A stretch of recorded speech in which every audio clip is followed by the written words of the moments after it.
Hello friends, मैं मोनिका, आपकी gardener दोस्त। आज आपसे बात करूंगी मोरपंखी के प्लांट के बारे में। इसे थूजा ऑक्सीडेंटलिस कहते हैं, इसका बोटेनिकल नेम है। थूजा की बहुत वैरायटीज़ होती हैं। सबसे कॉमन वैरायटी ये होती है थूजा में, और कॉनिफेरस बहुत से प्लांट्स आते हैं। ये जो है ये विद्या का प्लांट कहते हैं या मोरपंखी कहते हैं। बच्चे छोटे छोटे इसको कॉपी में भी रखा करते थे हम जब छोटे थे, कि इससे विद्या आती है। और आजकल इसको वास्तु के लिए बहुत अच्छा मानते हैं। मेन गेट के दोनों तरफ 2 थूजा प्लांट लगे हों तो इसको बहुत शुभ मानते हैं घर के लिए। आज हम इसकी केयर वीडियो पे बात करेंगे। जब मैं इसकी केयर वीडियो पे बात करती हूँ तो हम नर्सरी से पौधा लेके आए तो सबसे पहले चीज़ क्या होती है कि हमें उसको किस तरह की मिट्टी में लगाना है। तो सबसे पहले इसकी मिट्टी की बात कर लेते हैं। मिट्टी इसकी अच्छी सी वेल ड्रेनिंग सॉइल होनी चाहिए। ऐसी वेल ड्रेनिंग सॉइल जो थोड़ा सा मॉइस्चर भी होल्ड करे। इसकी मिट्टी में हमेशा थोड़ा वैसे ये पानी के लिए बहुत ज़्यादा फजी प्लांट नहीं है कि इसको बहुत पानी एक दिन भी नहीं दिया तो दिक्कत होगी। थोड़ा सा टॉलरेंट है कि पानी की थोड़ी सी कमी टॉलरेट। लेकिन अगर आपको अच्छी बेस्ट बढ़िया प्लांट की ग्रोथ और हेल्थ चाहिए तो मिट्टी हमेशा इसकी थोड़ी सी मॉइस्ट रहनी चाहिए। तो उसके लिए ऐसा सॉइल मिक्सचर हो जो वेल ड्रेनिंग भी हो, और देखिए ये मैं दिखा रही हूँ आपको, देखिए वेल ड्रेनिंग भी हो सॉइल मिक्सचर, और साथ में उसमें खाद की इतनी क्वांटिटी हो कि वो जो है वो मॉइस्चर होल्ड कर सके। खाद का एक बहुत इम्पॉर्टेंट काम ये भी होता है सॉइल मिक्सचर में कि वो ऑप्टिमम अमाउंट ऑफ मॉइस्चर को होल्ड करके रखती है प्लांट्स के लिए। जितना इनको ज़रूरत है उतना वो खाद जो है वो पानी होल्ड कर लेती है। तो इतना, इसके लिए हम कैसा मिक्सचर बनाएं? इसके लिए हमें एक हिस्सा मिट्टी, एक हिस्सा खाद और एक हिस्सा रिवर सैंड लें। रिवर सैंड अगर आप नहीं यूज़ करना चाहते या नहीं है, या आपके यहाँ की मिट्टी चिकनी है, अगर चिकनी मिट्टी है तो आपको रिवर सैंड यूज़ नहीं करनी है। चिकनी मिट्टी के साथ फिर आपको कोकोपीट ही यूज़ करनी पड़ेगी या फिर राइस हस्क यूज़ करना पड़ेगा। तो रिवर सैंड को हटाकर आप उसकी जगह या तो रिवर्स यूज़ कर लें राइस हस्क, और या कोकोपीट। कोकोपीट यूज़ करते हैं तो उसको अच्छी तरह से 2-3 पानी वार्म वाटर वॉश करके यूज़ करें, नहीं तो वो आपके पौधे को बहुत नुकसान पहुंचाएगी। और फिर उसमें 1 चम्मच छोटा वाला फंजीसाइड पाउडर भी मिला लें, क्योंकि फंजीसाइड पाउडर ज़रूर मिलाया करें पौधे में, क्योंकि वो फंगस को दूर करता है पौधे में जो लगी होती है। अब वो फंगस को दूर करने के लिए कई लोग नीम के एक पाउडर भी मिलाना चाहते हैं। तो अगर चाहते हैं तो नीम की खाद और नीम के एक पाउडर फ़र्क होता है। नीम की खाद जो होती है निमोली से बनाई जाती है, नीम के फ्रूट से और पत्तियों से, और नीम केक जो है वो नीम का तेल निकालते वक्त बनता है। तो दोनों में से आप कुछ भी यूज़ कर सकते हैं, पाउडर दोनों में से किसी का भी। तो उससे भी जो है वो फंगस वगैरह पौधे में नहीं लगती। अगर नीम केक डाल रहे हैं तो फिर आप इसको अवॉइड भी कर सकते हैं फंजीसाइड पाउडर को। तो इस तरह से आपने इसका सॉइल मिक्सचर बना लिया, जो कि जिसमें उसमें जो खाद है वो मॉइस्चर को होल्ड करेगी, और जो है वो वेल ड्रेनिंग बन जाएगा। और जो गमला जिसमें आप लगा रहे हैं उसका ड्रेनेज होल जो है वो अच्छा होना चाहिए।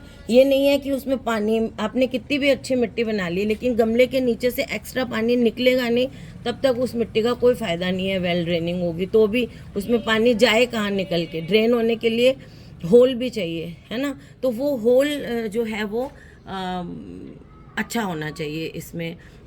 जो है वो ये इसकी मेडिसिनल वैल्यू भी होती है, मतलब ये होम्योपैथिक मेडिसिन में भी बहुत यूज़ होता है। ये थूजा बहुत अच्छा प्लांट होता है, ग्रीनरी ऐड करता है हमारे गार्डन में। तो अब हम इसकी धूप की बात करूँ रिक्वायरमेंट की, तो इसको 1-2-3 घंटे की धूप बहुत है। बहुत ज़्यादा धूप का पौधा नहीं है ये। बहुत ज़्यादा सन एक्सपोजर करेंगे ना, आप इसको फुल धूप में रखेंगे तो इसकी पत्तियां पीली पड़ने शुरू हो जाएंगी और अंदर से भी ब्राउन ब्राउन होने शुरू हो जाएंगी। तो इसलिए इसको बहुत ज़्यादा धूप में आपको नहीं रखना है। बस 2-3-4 घंटे की धूप मिल जाए अच्छा। अगर नहीं भी मिलती ना, आपने इसमें गमले में लगाया हुआ है, इनडायरेक्ट ब्राइट लाइट अच्छी सी है, तो भी ये पौधा आपका अच्छा हो जाएगा। लेकिन फिर थोड़ा सा लेगी होने का डर रहेगा, स्ट्रेच होने का डर रहेगा, पत्तियाँ दूर दूर होने का। अच्छी सी ब्राइट लाइट को वो या 1-आधे घंटे की धूप मिल जाए तो ये अच्छा चलता है। खूब तेज सी लाइट हो ना, वहाँ भी ये अच्छा चलता है। इंडोर में भी लगा सकते हैं इसको, अच्छी सी लाइट है ना अंदर कहीं आपके, रोशनी अच्छी आती है, तो इंडोर में भी ये बहुत अच्छा चलता है पौधा। तो इसकी लाइट रिक्वायरमेंट की बात तो हमने ये कर ली। पानी की पहले मैंने आपको बता दिया कि मिट्टी को इसकी को देखिए ऐसे मॉइस्ट रखें थोड़ा सा, बहुत ज़्यादा ओवर वाटरिंग नहीं करें। और ओवर वाटरिंग से एक बहुत प्रॉब्लम आती है इसमें, जैसे आपने बहुत ज़्यादा मिट्टी में पानी दे दिया या ड्रेनेज अच्छा नहीं है तो आपके पौधे की पत्तियां जो है ना, ज़्यादा पानी अगर है तो ऐसे बाहर की तरफ ऐसे लटकने लग जाती हैं। कई बार आप देखते हो आपके पौधे की पत्तियां ऐसे बाहर की तरफ ऐसे गिरने लग जाती हैं। वो इसलिए गिरने लग जाती हैं, एक्सेस वाटर से हैवी हो जाती हैं, वो ऐसे बाहर की तरफ ऐसे झूलने लग जाती हैं, पौधा गंदा बिखरा बिखरा लगता है। तो एक्सेस वाटर नहीं दें इसको। अगर ऐसा कंडीशन आ गई है, आपका पौधा गमले में है तो गमले में से उसको निकाल के और फिर उसको जो है आप मिट्टी चेंज कर दें, उसकी ओवर वाटरिंग नहीं होने दें। ज़मीन में आप लगाते हैं तो वो तो अपने आप एक्सेस वाटर नीचे निकल जाता है। इसकी जड़ें बहुत ज़्यादा गहरी नहीं होती हैं इनिशियली, तो जब आप इसको कहीं लगाएं तो ऐसी जगह लगाएं, गार्डन में जैसे लगा रहे हैं लॉन वगैरह में, कि बहुत तेज़ हवा नहीं चले, वो उस जगह लगाएं। या फिर अच्छी तरह चारों तरफ से पत्थर से थोड़ा सपोर्ट दे दें, ताकि पौधा लंबा होता है इनिशियली, जड़ इतनी होगी नहीं जब तक ये सेटल नहीं होता, तो फिर इसको थोड़ा सा चारों तरफ से सपोर्ट देके अच्छी तरह लगाएं, नहीं तो हवा चलते ही पौधा आपका गिर जाएगा।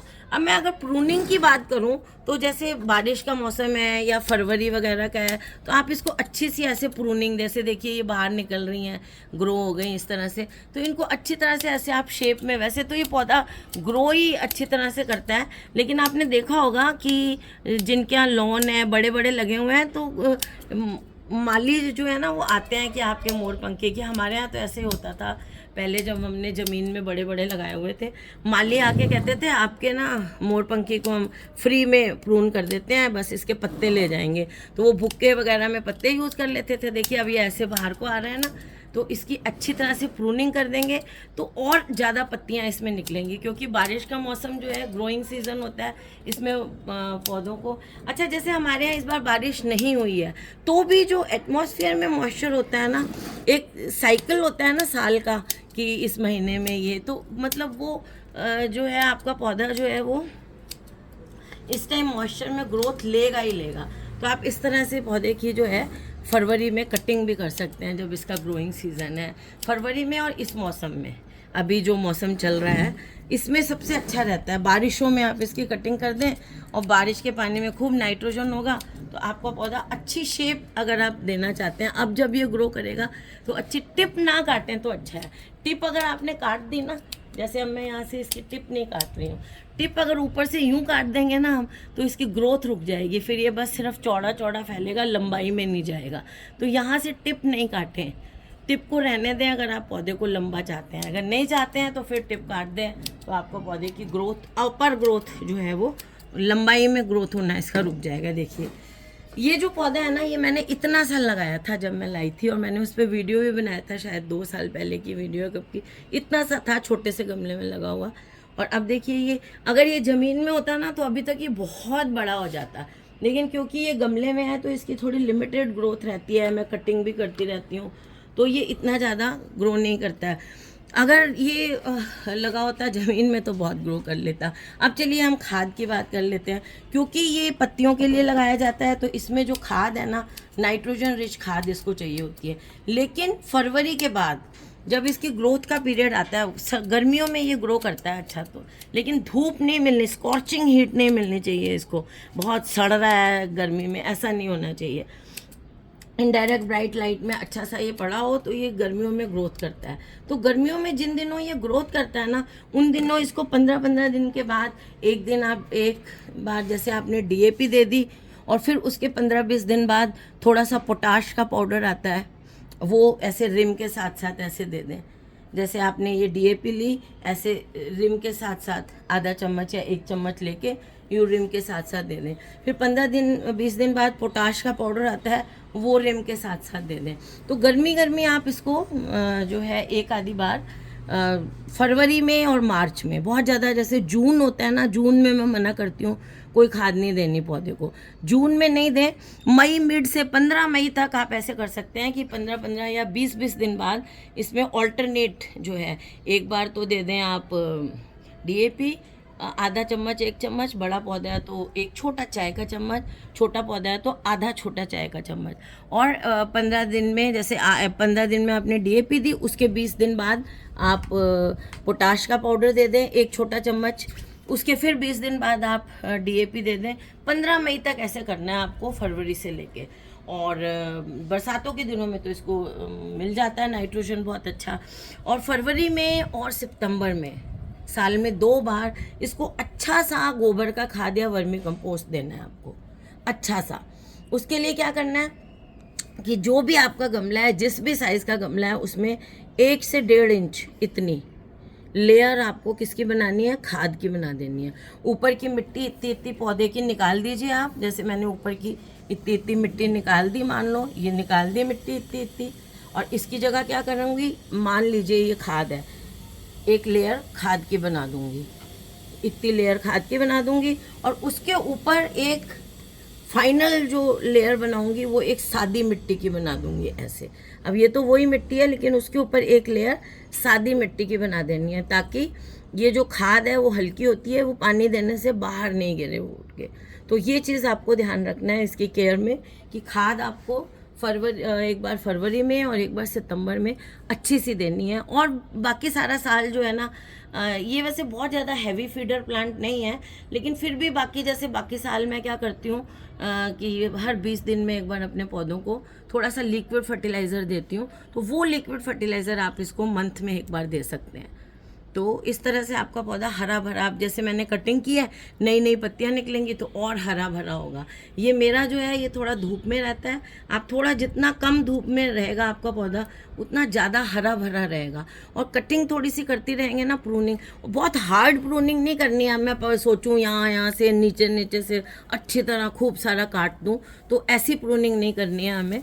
प्रूनिंग हमें बस जैसे अभी मैंने बताई, बाहर बाहर से शेप देने वाली प्रूनिंग ये इसकी करनी है। तो ये मैंने, और ये बीच बीच में ये जो ब्राउन पत्ते होते हैं इनको हटाते रहें। अच्छा, बारिश के मौसम में ना इसकी कटिंग्स भी लग जाती हैं।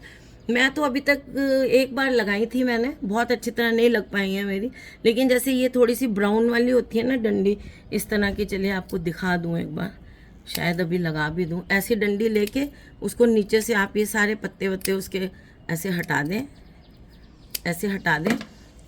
और फिर उसको क्या करें, थोड़ा सा रूटिंग हार्मोन लगा के इसको आप लगा दें, तो ये इसमें नया पौधा बन जाता है, स्प्राउट्स निकल आते हैं। और दूसरी चीज़ क्या होती है, इसमें ना छोटे छोटे भी ऐसे बीज लगते हैं, देखिए कोन्स कहते हैं इन्हें। जैसे हम कोन लाते हैं ना पाइन वगैरह के, कहीं घूमने जाएं तो ऐसे ये कोन्स लगते हैं। ये कोन्स जब मैच्योर हो जाते हैं ना, तो इनके अंदर से ऐसे सीड्स निकलते हैं, ब्राउन ब्राउन कलर के छोटे छोटे सीड्स निकलते हैं। जब ये मैच्योर हो जाए, अभी तो ये ग्रीन है, तो वो सीड्स लेके 1-2 महीने तक उन सीड्स को थोड़ा रखे रहने दें। जैसे अभी आपने वो सीड्स लिए तो उनको फरवरी में लगाएं आप, तो बहुत अच्छी स्प्राउटिंग होके नए पौधे निकल आते हैं। अभी आजकल थोड़े दिनों बाद आपको और दिखेंगे जगह जगह इसके कोन्स लगे हुए पौधों पे। तो उन कोन्स को, अगर मैच्योर कोन्स को आप ले लें, उनमें से ब्राउन कलर के हो जाते हैं, जब ये मैच्योर कोन में से सीड निकलेंगे, उन्हें आप रख लें और उन सीड्स को फिर आप लगाएं फरवरी में, तो वो बहुत अच्छी तरह से आपके नया पौधा निकलेंगे। क्लीनिंग करते रहें, देखिए जैसे ऐसे ये सूखते रहते हैं थोड़े बहुत पत्ते, इनकी क्लीनिंग करते रहें। बस ये केयर हो गई आपके थूजा प्लांट की। तो फ्रेंड्स, अगर आपको ये वीडियो अच्छा लगा हो तो, और नीम ऑयल का भी छिड़काव 20-20 दिन में करते रहें, क्योंकि इसमें एफिड्स वगैरह बहुत लगते हैं। और एक इसके बार्क में होल करने वाला जो है ना, इसकी बार्क होती है ना, इसमें छोटे छोटे होल दिखने लग जाते हैं। वो होल करने वाला भी इसमें एक इंसेक्ट लगता है, मेरे को उसका नाम अभी नहीं याद आ रहा। अगर यहाँ पे आपको होल वगैरह दिखे ना अपने मेन स्टेम में, देखें आप तो लगे होल्स बने हुए हैं, तो इसका मतलब है कि आपके इंसेक्ट लगा हुआ है। तो आप इमीडाक्लोप्रिड मेडिसिन लेके उसका 2% सोल्यूशन, मतलब 1 लीटर में आधा चम्मच मिला के वो बना के आप अपने पौधे पे स्प्रे करें और मिट्टी में भी दें, तो उस प्रॉब्लम से आपको छुटकारा मिल जाएगा। फ्रेंड्स, अगर आपको ये वीडियो अच्छा लगा हो तो इसे लाइक करिएगा, शेयर करिएगा और मेरे चैनल को सब्सक्राइब करिएगा। Okay friends, bye.